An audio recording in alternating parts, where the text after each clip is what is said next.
A paz do Senhor. Estamos iniciando mais uma videoaula de seu canal EBD Fácil e Motivadora. E na aula de hoje nós estaremos dando o pontapé inicial da primeira lição do terceiro trimestre, a qual nós estamos agora entrando no terceiro trimestre, que tem o tema da lição deste trimestre, é o plano de Deus para Israel em meio à infidelidade da nação. Amém? As correções e os ensinamentos divinos no período dos reis de Israel. Lição do terceiro trimestre adultos, a qual estaremos estudando o primeiro e o segundo livro de Reis. Amém? Então, na primeira lição de hoje, a qual nós estaremos dando início ao terceiro trimestre, nós vamos comentar sobre a lição de número 1, a ascensão de Salomão e a construção do templo. Amém? Vamos dar início agora a este trimestre. Saímos do segundo trimestre e o primeiro trimestre que tivemos lições temáticas, e agora nós temos uma lição aqui que foge um pouco dessas lições temáticas, que a gente estudou os dons espirituais e ministeriais, o verdadeiro pentecostalismo. Então, estamos estudando temas, uma lição temática. Agora nós estamos voltando agora a estudar este trimestre, uma lição de cunho voltado mais historicamente, a história um pouco ali dos reis de Israel. E nesta lição, como o autor da lição bíblica fala que são as correções e os ensinamentos divinos no período dos reis de Israel. Então, nestas lições, nós temos que extrair as correções que Deus fez, os ensinamentos que Deus fez, em meio à infidelidade da nação de Israel para com Deus. Então, tudo isso vai ser ensinamentos para a nossa vida. E na lição de número 1, que tem como título a ascensão de Salomão e a construção do templo, nós estaremos dando início sobre esta lição. E o primeiro tema é este: vamos falar sobre Salomão e a construção do templo. O texto áureo da nossa lição bíblica encontra-se no livro de 1 Reis, capítulo 8, versículo 11. E não podiam ter-se em pé os sacerdotes para ministrar, por causa da nuvem, porque a glória do Senhor enchera a casa do Senhor. Assim nos fala a verdade prática. O pedido de sabedoria feito por Salomão a Deus aponta para a maturidade espiritual que Deus deseja para os seus filhos. A leitura bíblica em classe encontra-se no livro de 1 Reis, capítulo 4, dos versículos 29 ao 34, o capítulo 6, versículo 1 e os versículos do 11 ao versículo 14. Amém?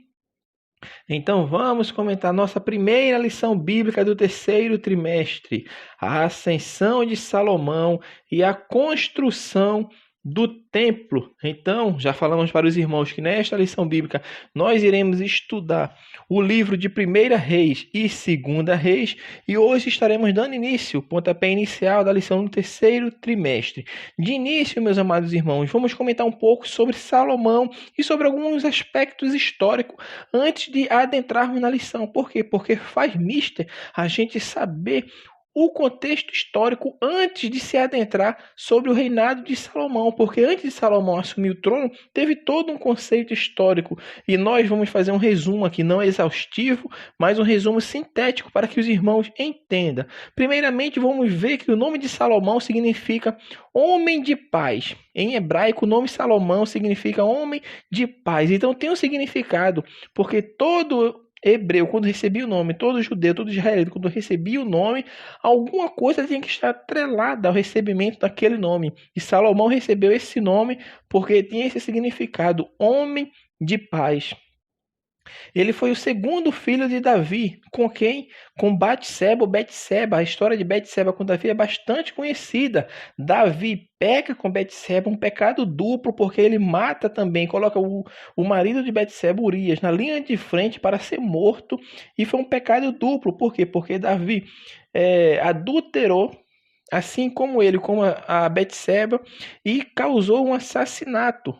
Então Salomão é filho de Betseba. Por quê? O segundo filho, porque o primeiro filho que foi na situação de pecado, Deus tinha falado para Davi que o filho não viveria e veio a morrer. Então, desse relacionamento que Davi teve com Betseba, porque depois houve uma formalização do relacionamento, e Davi tomou-la como sua esposa, teve um filho que foi o Salomão. Salomão foi gerado de Davi com Batseba. E esse Salomão foi o que veio a se tornar, como nós iremos estudar quando adentrarmos, o terceiro rei de Israel. Israel como nação ainda unificada. Teve o primeiro rei, Saul, o segundo Davi, e o terceiro Salomão. Os três reis de Israel como nação unificada foram apenas estes três, e o início do reinado de Roboão, que ainda estava unificado, mas depois houve a divisão, que vai ser a lição de número 2, a do próximo domingo. Então tudo isso aconteceu na vida de quem? De Davi. Davi teve uma vida conturbada. E quando Davi pecou com Betseba, começou a ser agora coisas que não deveriam acontecer na vida dele, mas ele, como consequência do seu pecado, atingiu não só a ele, mas a sua família, porque todas as desgraças agora que vinham acontecer na vida de Davi foi majoritariamente consequência de seu pecado com Betseba, porque foi aquilo que o Senhor tinha falado para ele, que a espada não ia ser apartada da sua casa. O que ele fez escondida, os seus filhos iriam fazer com ele, com a esposa dele, à luz do dia, e tudo isso aconteceu. Então, até Salomão vir chegar, meu irmão, a assumir o trono, o reino passou por várias perturbações, por várias situações calamitosas, e tudo isto porque Davi se eximia da sua condição de pai.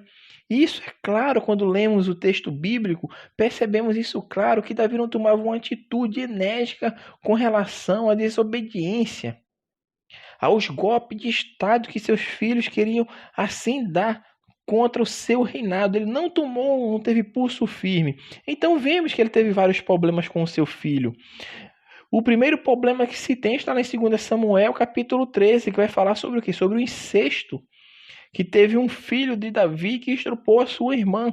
Amon vem estrupar Tamar. E desse incesto, Absalão, que era irmão de Tamar por parte de mãe, de mãe e de pai, porque os dois são filhos de Davi, veio agora matar o seu irmão Aminon. Então Aminon vem e estrupa Tamar, comete incesto. Absalão, que era irmão de Tamar por parte de mãe também, veio e matou Amon, porque Davi não tomou nenhuma atitude, ficou apenas irado. Ficou irado. Teve aquela cólera naquele instante, mas não tomou atitude de correção, de repreensão, não tomou. Mais na frente, Absalão vem, aplica um golpe de estado em Davi, rouba ali o rei no trono, e Davi foge e deixa suas concubinas e vem se cumprir a palavra do Senhor, porque aquilo que Deus fala cumpre-se, que o que Davi fez é escondida, seus filhos iam fazer à vista de todos, e foi isso que Salomão fez no terrácio do palácio do reino ali. Ele coabita com as concubinas do rei, a todo Israel vendo, a luz do dia, meu irmão, a luz do dia. Tudo isso por conselho, sabe de quem? De Aitofel. E Aitofel era o pai de Betseba, que agora estava militando com Absalão, que era filho de Davi. Olha as consequências, meu irmão, de um pecado cometido por Davi. O pecado que ele cometeu com Betseba, ele destruiu a família de Betseba, levou à morte do esposo de Betseba, e agora o pai de Betseba estava contra ele, e além do mais estava como conselheiro de um golpista, que era o filho de Davi agora. Aitofel que dava esses conselhos, e a palavra de Deus vindo assim cumprir. Então vemos que teve incesto, Aminon estrupa Tamar, Absalão vem e mata Aminon, Absalão dá um golpe de estado, e depois vem também Adonias, que é filho também de Davi, dá-se também que ele dá um golpe de estado, porque Davi já estando velho, ainda não tomou ali a atitude de nomear o filho dele que seria rei. E Adonias entende que ele seria o rei. E ali separa alguns homens, alguns cavaleiros. E vai fazer festa, vai se banquetear. Mas também não convida algumas pessoas. Não convidou ali o chefe do exército. Não convidou o sacerdote. Não convidou o profeta. Ou seja, não convidou Natã. Não convidou Zadok. Não convidou Salomão.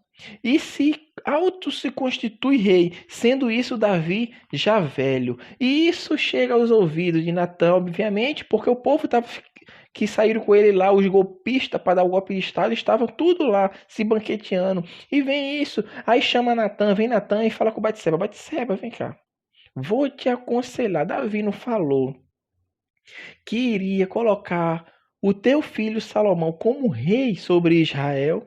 Agora, pois, faz assim. Aí fizeram um plano. Betseba ia primeiro falar com o rei. Quando Betseba estivesse falando com o rei, Natã entraria também naquele momento para confirmar a palavra que Betseba estava falando. E assim foi feito. E foi lá, Davi já velhinho, já tinha pegado uma moça virgem para cuidar dele, para esquentar ele.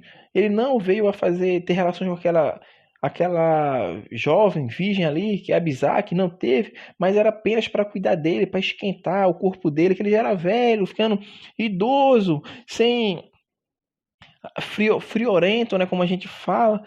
E Natã e Betseba toma as providências agora para que Davi viesse a cumprir aquilo que ele tinha falado, porque era designação de Deus na vida de Davi, assim também como na vida de Salomão.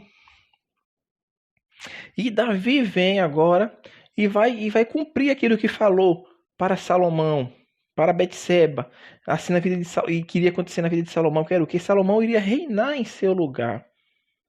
E Davi vem, chama os seus criados e fala: coloca Salomão no cavalo real, veste ele da túnica real e vai anunciando que Salomão agora é o rei de Israel. Eu estou agora colocando Salomão como rei. E vai anuncia, o povo vai fazer festa e começa o barulho na cidade. Enquanto isso, Adonias está lá comemorando também, porque ele se constituiu rei e ouve-se aquele barulho.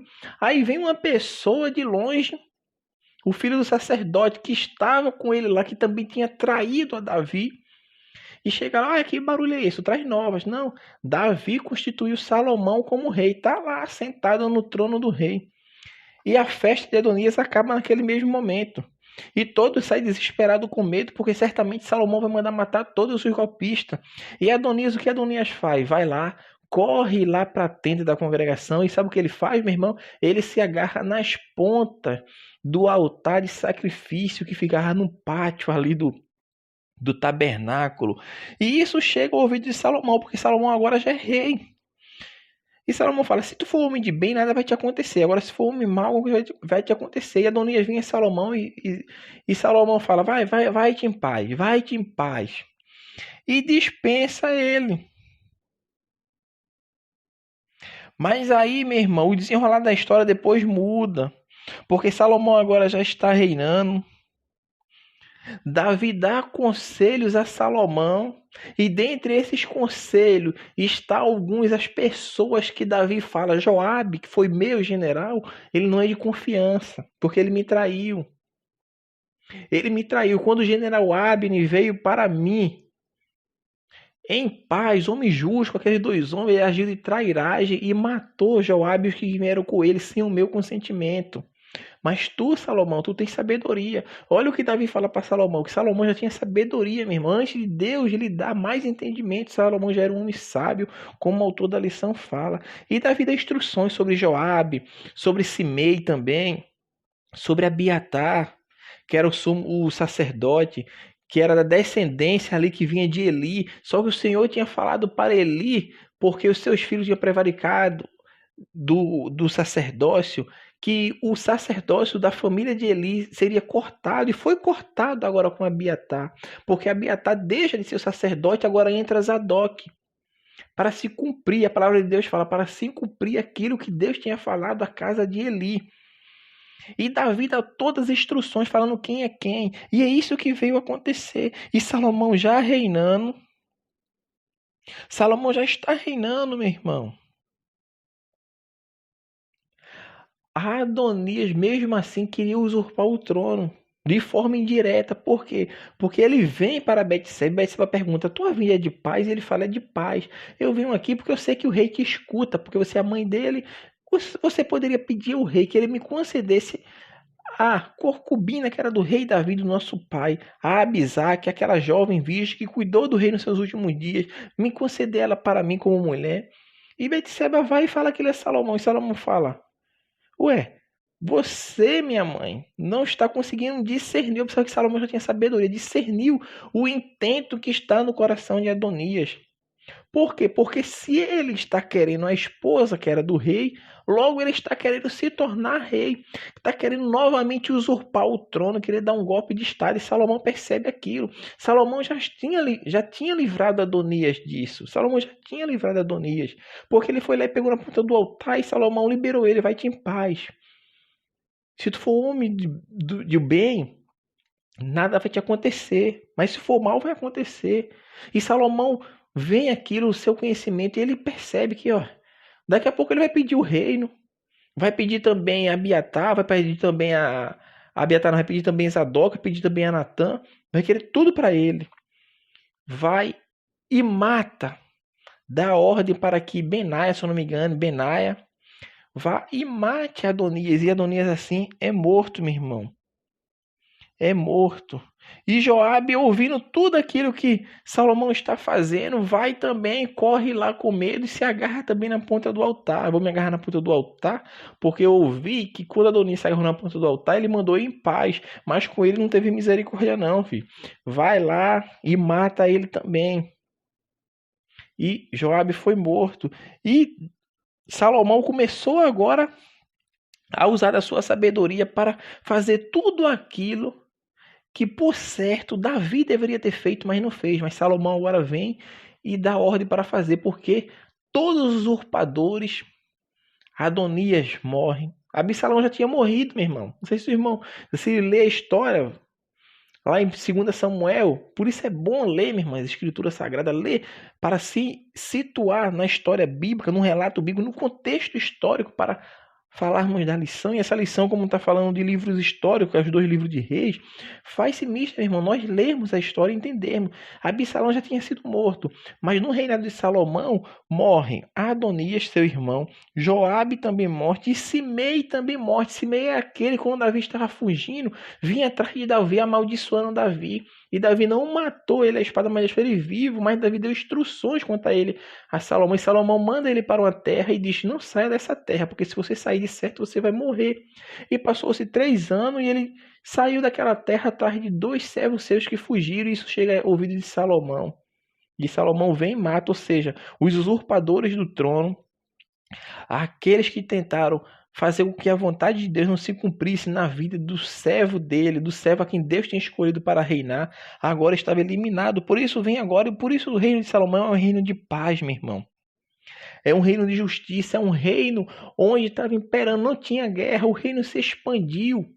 As construções evoluíram. Por quê? Porque Salomão não tinha ninguém que lutasse, que viesse a lutar, a guerrear contra ele, porque ele dominava tudo, meu irmão. E os reis de longe vinham e faziam um acordo com Salomão. O Egito fazia acordo com Salomão, o Líbano fazia acordo com Salomão. A rainha de Sabá, que vinha, fazia acordo com Salomão. Então Salomão fez muitos acordos, e dentre esses acordos ele se casou com muitas mulheres em troca desses acordos políticos. Isso nós vamos ver que foi a falha de Salomão. Pois bem, fazendo essa breve síntese histórica, que é bem mais extensa, se fosse pegarmos os pormenores da história bíblica, nós vamos agora adentrar os tópicos da lição, porque a lição, irmão, se eu perceber, são 3 tópicos bastante pequenos, mas, meu irmão, para eu entender, para eu compreender, eu tenho que ver todo o contexto histórico da situação, que nem nós fizemos aqui. Salomão agora é rei, está empossado rei de Israel, e a palavra de Deus nos fala que o Senhor lhe aparece em sonho e fala com Salomão que ele pode pedir o que ele quiser. Deus chega para Salomão, pede o que é que tu queres, Salomão. E Salomão olha aquilo ali, naquela visão, naquele sonho que ele está tendo, e ele direciona a Deus que quer entendimento para poder julgar o povo, porque é muito grande a nação. Ele quer entendimento para poder entrar e sair do povo, meu irmão. E Deus vê aquilo que Salomão, porque Salomão já mostrava que tinha sabedoria, e Davi fala isso. Quando Davi dá os conselhos a Salomão, que ele era um homem sábio, faz segundo a tua sabedoria, que eu sei que você é sábio. Salomão mostrou sabedoria antes mesmo de Deus lhe conceder muito mais sabedoria. E Deus fala, como tu pediste entendimento para julgar, para entrar e sair no meio do meu povo, eu vou te dar aquilo que tu não pedisse, que é riquezas, fama. Deus deu tudo a Salomão, tudo que ele não pediu, Deus concedeu a Salomão, porque Deus viu aquela virtude que Salomão tinha, que era uma virtude já de quê? De sabedoria. Salomão tinha essa sabedoria antes mesmo de Deus lhe conceder. Era a virtude de Salomão, que era o quê? Sabedoria. Ele pediu bem mais e Deus a concedeu. Porque o sábio pede sabedoria, como fala aqui. Então é a virtude da sabedoria. E o sábio pede sabedoria, porque Salomão já tinha essa sabedoria. Por quê? Já tinha um pouco de sabedoria, uma virtude de sabedoria, porque ele não desejou, meu irmão, riqueza, não desejou se prevalecer sobre os seus irmãos, ele quis sabedoria. E tem um ditado popular que fala bem disso, naquele que detém o conhecimento não se torna escravo do conhecimento dos outros. E Salomão foi um homem que realmente, meu irmão, teve bastante conhecimento, teve bastante sabedoria. Ele pediu, meu irmão, esse coração compreensível. Ele estava apto para ouvir, entender e discernir a situação do outro. E ele sabia fazer a diferença entre o bem e o mal. Então foi isso que Salomão pediu. Ele pediu isso, sabedoria, porque discernir a si mesmo, irmão, essa necessidade básica para se ter sabedoria. Ele sabia que ele precisa de sabedoria. E Deus assim a concedeu na vida de Salomão. Vai ser usada porque uma sabedoria na prática de vida, meu irmão.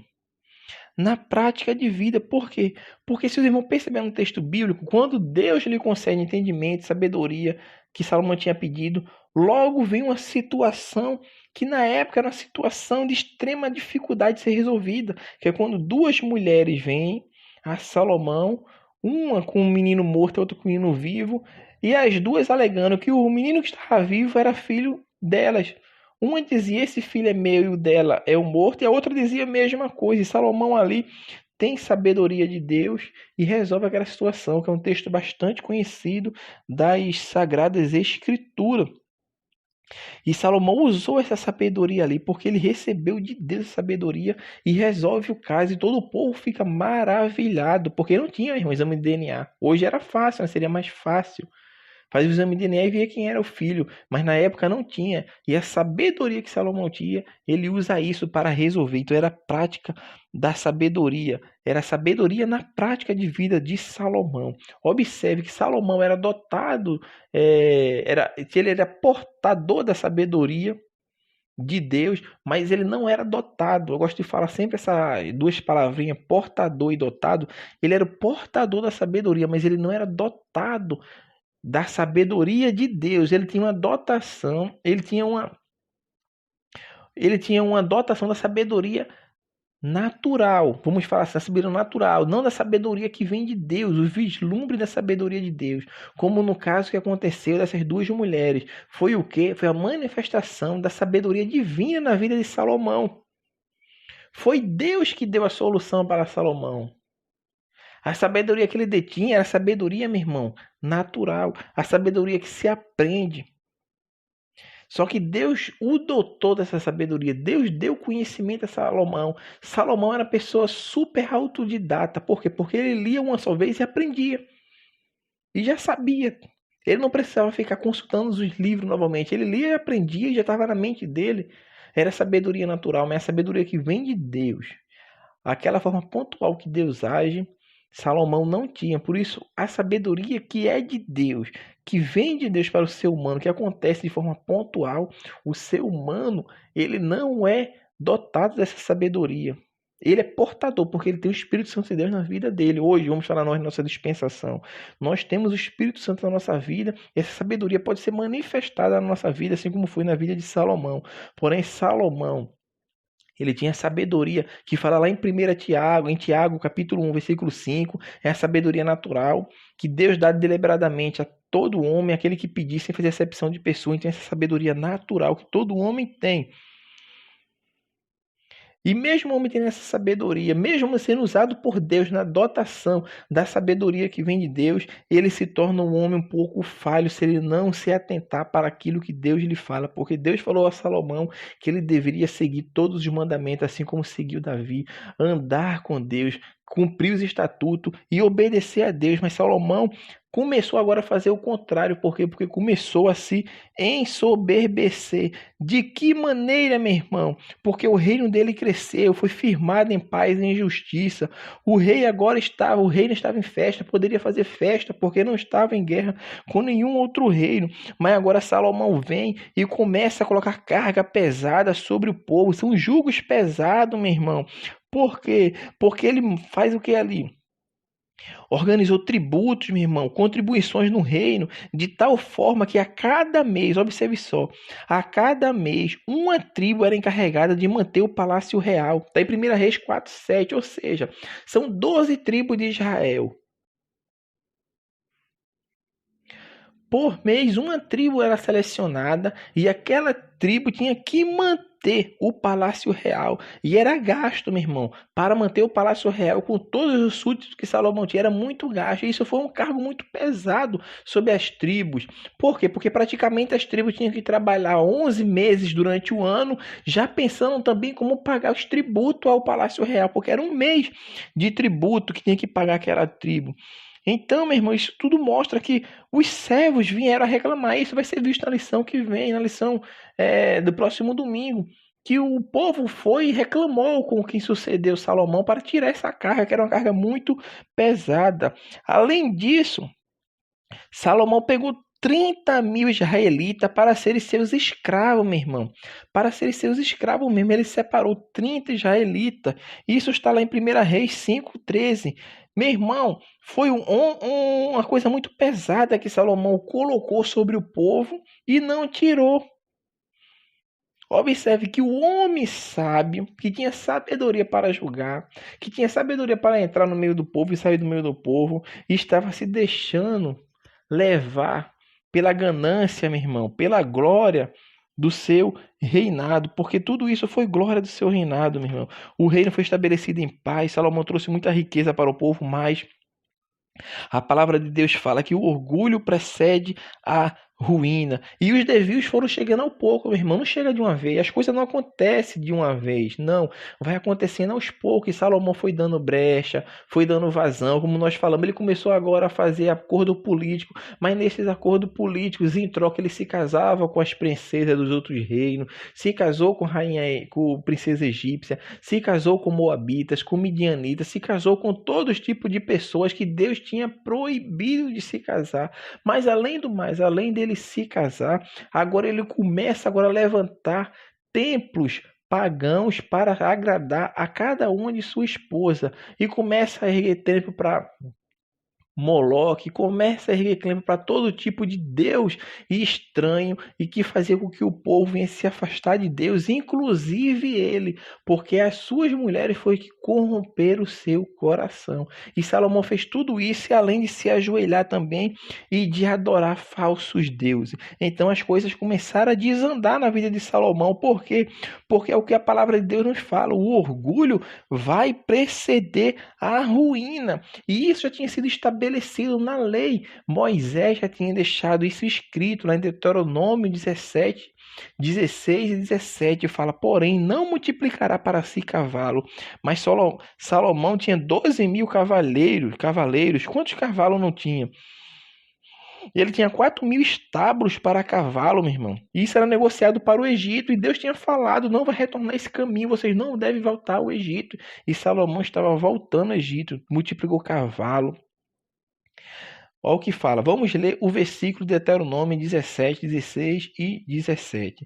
Porém, não multiplicará para si cavalos, nem fará voltar o povo ao Egito para multiplicar cavalos, pois o Senhor vos tem dito: nunca mais voltareis por este caminho. Tampouco para si multiplicará mulheres, para que o seu coração não se desvie, nem prata nem ouro multiplicará muito para si. A palavra de Deus estava falando. Deus tinha dado as diretrizes, tudo aquilo que deveria ser seguido, mas agora observe o que aconteceu. Deuteronômio, capítulo 17, versículo 16 e 17. Tudo que está escrito lá que não era para fazer, Salomão fez tudo ao contrário. Ele fez tudo ao contrário, meu irmão, e tudo isso veio agora preceder na queda dele, na ruína.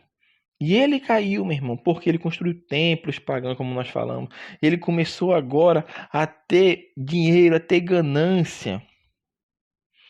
E se tornou praticamente um pagão. Porque suas mulheres levaram a adorar os deuses pagãos.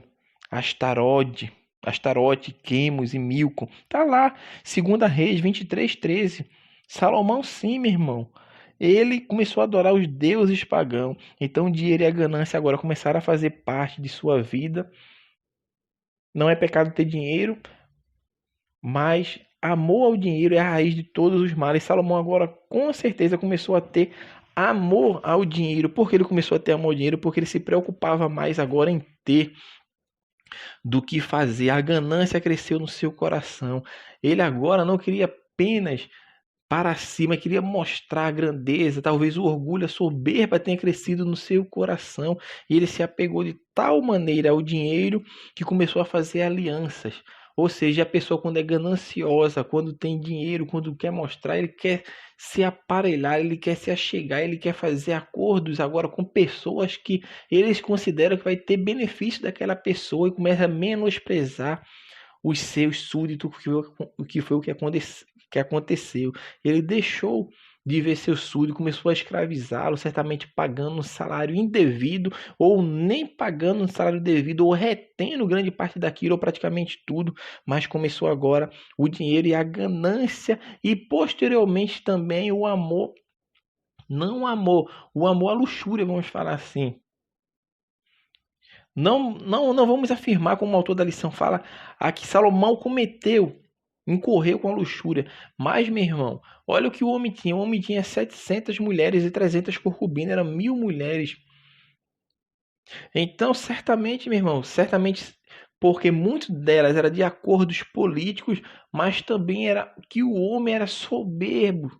A soberba, que homem, em sã consciência, teria condição capaz de fornecer apoio psicológico, emocional para aquela tanto de mulheres que ele tinha ali.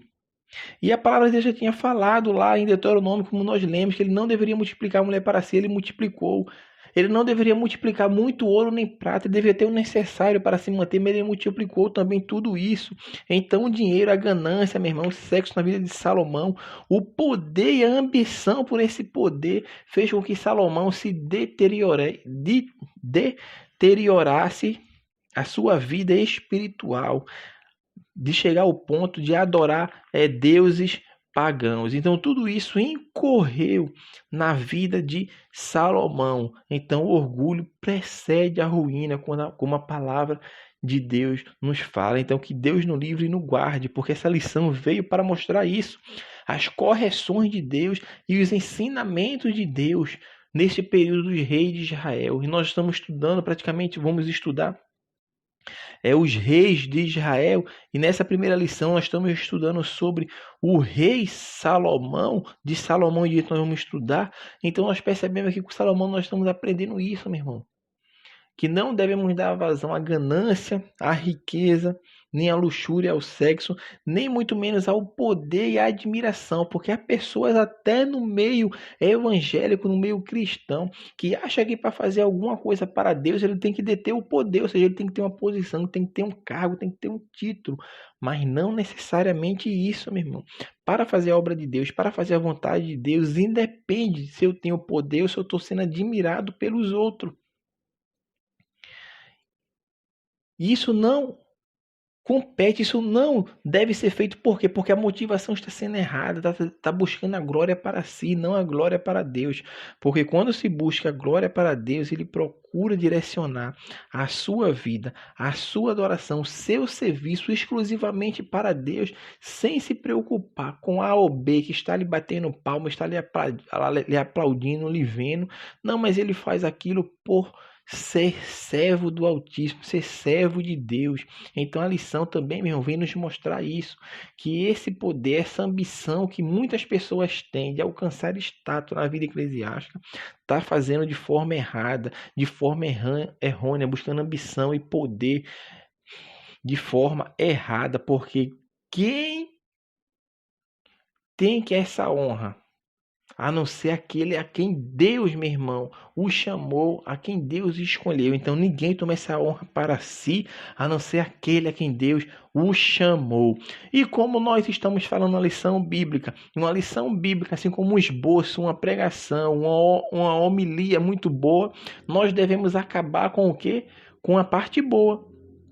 Porque nós falamos um pouco sobre como Salomão pediu sabedoria, como Salomão chegou ao trono, falamos dos erros de Salomão, os erros que ele veio incorrer para que não viemos a incorrer, e o autor da lição vai encerrar a lição falando sobre a construção do templo, que foi uma obra opulenta, a qual Davi teve o desejo de fazer, mas Deus disse que Davi não iria fazer, porque foi um homem que derramou muito sangue, e deveria caber ao seu sucessor, ao seu filho Salomão, porque seria um reino de paz. Não um reino de guerra, um homem que derramou muito sangue. E Salomão teve esse propósito no seu coração, porque Deus tinha já falado com Davi que Salomão, o seu filho, queria assumir o trono, queria construir o templo do Senhor. E Salomão pegou tudo, meu irmão, estava com a faca e o queijo na mão, porque Davi já tinha dado tudo. Aí ele entra em contato com o rei do Líbano, chamado Irão, e Irão ali começa agora a fornecer-lhe madeiras do Líbano para que ele venha construir o templo do Senhor. E Salomão empreita e começa a construção do templo. E nessa construção do templo também, meu irmão, ele judia do povo dele. Ele pega muitos homens como serviços forçados para trabalhar para ele, para buscar madeira. 30 mil homens só para descarregar madeira, 10 mil em cada mês. Ou seja, tu trabalhava um mês todo e folgava 2 meses. Foi mais ou menos isso que Salomão fez. E muita gente estava trabalhando. E outros lá para cortar madeira, para cortar pedra. Era muita gente trabalhando, irmão. A obra do templo começou no ano 4º de Salomão, ou seja, no 4º ano que Salomão estava reinando, começou-se a fazer a obra do templo. Somente no ano 11 do seu reinado, ou seja, 7 anos, meu irmão, foi que levou-se para que o templo tivesse concluído. E Salomão vem e constrói o templo. O templo é concluído e Salomão olha para aquele templo opulento e vai agradecer a Deus. E o templo é construído. Na primeira vez, os sacerdotes vão levar a Arca da Aliança para o Santo dos Santos. E quando ele coloca a arca lá, quando vão sair, a glória do Senhor enche a casa, enche o templo, que os sacerdotes não podiam mais ministrar, não podiam mais andar. E se detém ali, se abaixa, porque a glória do Senhor se manifestou no templo, mostrando que Deus estava no negócio, porque o negócio que foi feito ali tinha a mão de Deus. E quando tem a mão de Deus, meu irmão, a glória do Senhor vai descer. Independente, meu irmão, como ele, assim, independente das pessoas que estavam ao redor do rei. Porque isso foi no início do reinado de Salomão. Observe que aqui tem um espaço de tempo, meu irmão, porque nós estamos falando lá praticamente da vida de Salomão no seu final lá, quando ele já tinha construído o templo, já tinha inaugurado o templo, já estava tudo feito. Mas como eu falei para os irmãos, nós estamos falando de uma lição bíblica. A lição bíblica normalmente ela vai terminar no ponto positivo. Pelo que eu percebi, o autor está levando sempre o ponto positivo para encerrar a lição bíblica, assim como uma pregação, com uma pregação que vai falar de juízo, de julgamento. Ela começa falando de juízo, julgamento, mas vai acabar com esperança, uma mensagem de esperança, e não deixaria de ser a mesma forma na lição bíblica.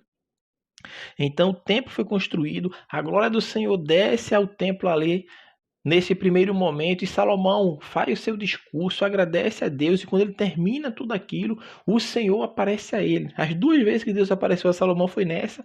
Na outra vez que Deus veio falar com Salomão foi de juízo, para mostrar que o seu reino seria dividido, não no seu tempo, por amor a seu pai Davi, mas no filho dele, no reinado do filho dele, o reino seria tirado dele, mas por amor que Deus tinha a Davi, iria deixar pelo menos uma tribo, ele reinando sobre uma tribo, mas ia ser dividido o reino. Então Deus apareceu a Salomão a segunda vez. A primeira foi quando foi fazer o pedido, que ele pediu sabedoria e entendimento, e agora, quando ele termina de proferir as palavras de agradecimento a Deus, em consagração ao templo, Deus aparece a Salomão e novamente fala aquilo: vocês têm que andar segundo os meus mandamentos, segundo os meus estatutos, fazendo tudo aquilo que está preconizado na lei do Senhor. E Salomão ouve, a glória do Senhor enche novamente aquela casa ali. Mas Salomão tinha consciência, meu irmão, que quem poderia conter Deus? Será que era o templo? Ele pergunta, será que é esse templo?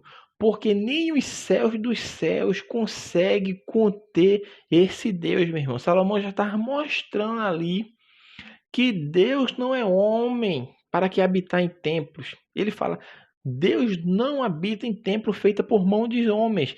Fala-se aqui no Antigo Testamento, também no Novo Testamento, mostrando que o que, como o autor da lição fala, que agora na nova dispensação existe um outro templo em que Deus habita, em que a glória de Deus se manifesta, é na vida do crente regenerado que tem Cristo, porque o crente regenerado que tem Cristo, Deus que habita neste coração, nesta vida. Então, o Espírito Santo de Deus agora, meu irmão, habita em cada crente regenerado. E quando existe a união e unidade desses crentes em um local, vamos falar da igreja, a glória de Deus está por quê? Porque ali está a igreja de Deus, a Assembleia de Deus. E quando nós falamos em igreja, nós estamos falando em agrupamento de pessoas, porque nós somos um membro, mas quando nos reunimos, estamos juntos, formamos a igreja de Cristo. E quem é a igreja de Cristo? Somos nós, as pedras vivas, que somos esse edifício espiritual. Então, quando a pessoa diz, eu sou a igreja, você está errado, meu irmão. Você não é a igreja, você é um membro. Porque o corpo de Cristo ele é composto de vários membros, ou seja, cada pessoa tem uma função específica. Então essa conversinha, essa ladainha de dizer eu que sou a igreja, não, você não é a igreja, você é um membro da igreja, você faz parte, você é o pé, vamos falar assim como o apóstolo Paulo fala, talvez você seja o pé da igreja, mas a igreja não é você, você é apenas um membro da igreja, porque a igreja nos remete a isso, a assembleia, juntamento de pessoas. Então é isso que o autor da lição está mostrando. Nós somos o templo de Deus. Cristo mora em cada um de nós. E nós temos as nossas funções como membro desse corpo de Cristo. Porque a igreja é o corpo de Cristo. Porque se você só for igreja, você só não é o corpo de Cristo. O corpo de Cristo é o ajuntamento dos santos salvos e remido pelo sangue de Jesus. E essas pessoas são a igreja de Cristo, são aqueles que compõem a igreja de Cristo. Então esses são os que compõem a igreja de Cristo, o templo de Cristo, que somos nós, que habita em nós. Nós fazemos parte sim da igreja do Senhor, mas com essa consciência em mente que eu sozinho não sou a igreja, mas eu sou um membro do corpo de Cristo, eu sou uma parte do corpo de Cristo, e quando que se ajuntam, existe ajuntamento do corpo de Cristo, a glória de Deus se manifesta, porque nós agora somos o templo e morada do Espírito Santo. Então, meu irmão, independe agora de lugar. E isso não veio ser mostrado na Nova Aliança não, mas desde o Antigo Testamento, porque o próprio Salomão falou que Deus não habita em templos feitos por mãos humanas. Mas ali, meu irmão, simbolizava.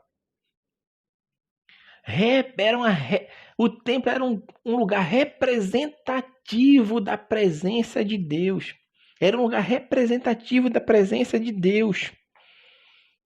Por isso Ezequias, quando Senaqueribe estava rodeando Judá para tentar destruir, e ele pega aquelas cartas ali de insulto ao seu reino, ele pega e leva aonde leva ao templo, porque o templo era aí, simbolizava a representatividade de Deus. E hoje também acontece a mesma coisa. O templo é isso, é a representatividade da presença de Deus ali. Mas só que Deus não está habitando naquele templo de construções suntuosas, como fazem muito ali, mas Deus habita nas pessoas que estão ali dentro daquele templo. Por quê? Porque as pessoas são o templo do Espírito Santo. E quando existe esse ajuntamento dos membros do corpo de Cristo, Cristo se manifesta, porque a glória de Deus se manifesta na igreja de Cristo, que é composto pelos crentes regenerados e salvos, lavados e remidos pelo sangue de Jesus. Então, meus amados irmãos, nós assim estamos encerrando a nossa primeira aula de subsídio desse primeiro trimestre, a qual nós estudaremos neste trimestre abençoado o plano de Deus para Israel em meio à infidelidade da nação. Então, que sejam ensinamentos proveitosos para que possamos aprender e corrigir alguma falha que esteja na nossa vida. Que Deus abençoe os irmãos e até a nossa próxima aula de subsídio de seu canal EBD Fácil e Motivador.